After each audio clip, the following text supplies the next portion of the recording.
In this video, we're going to go over the very basics of using the Extrude command. So creating a sketch, adding dimensions to it, using the Extrude command, and then going back and editing both the sketch and the Extrude.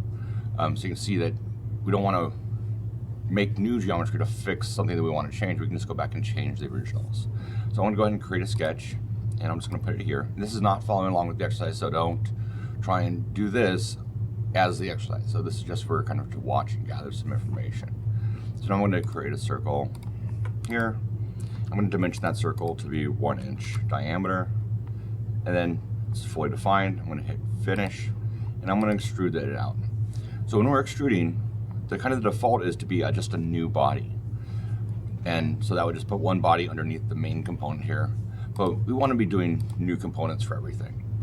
It'll give us a little bit more freedom in how we work with things later on. So make sure you always pick a new component for the first thing that you're doing. And so I can put in a distance. I can either grab the arrow and drag it out, or I can just type in here what I want. So put 3 inches there. And now I have a cylinder that's 1 inch diameter, 3 inches long. If I pick, there we go.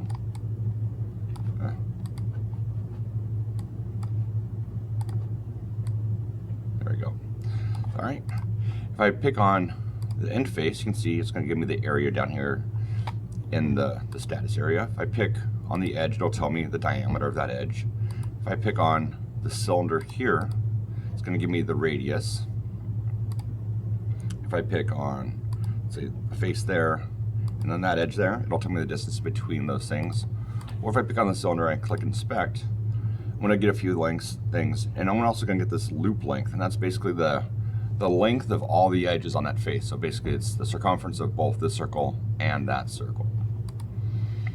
If I pick just the circle, I'm just going to be the diameter, the length, which is the circumference of that circle there. So you can see the circumference of that one is 3.14 pi. If I pick on the face here, the loop length is twice that. So what I can do now is I want to make some changes. So down here in my history, I can go back to this, and actually let's switch the units up. So we drew that in inches. Let's switch our units and put them in millimeters just to see that we can do that. Fusion knows how to convert. So I go back to my sketch, and sure enough, if I look at that, it is definitely 25.4 millimeters. That is 1 inch. So I could pick on this, and you can see it still stored the value as 1 inch. It was just showing us the value in the current units. But I can say I want this to be 20 millimeters. It's going to shrink it down a little bit. I can hit finish. And now I can also go into the extrude. And you see, it doesn't matter using inches and millimeters together, but I could change this to be 60 millimeters. And there that is. Now if I inspect it, I'm getting that 60 millimeters because that's my current units. If I change my units back to inches, it's going to just now it's showing me that value. Showing me that value in inches versus in millimeters.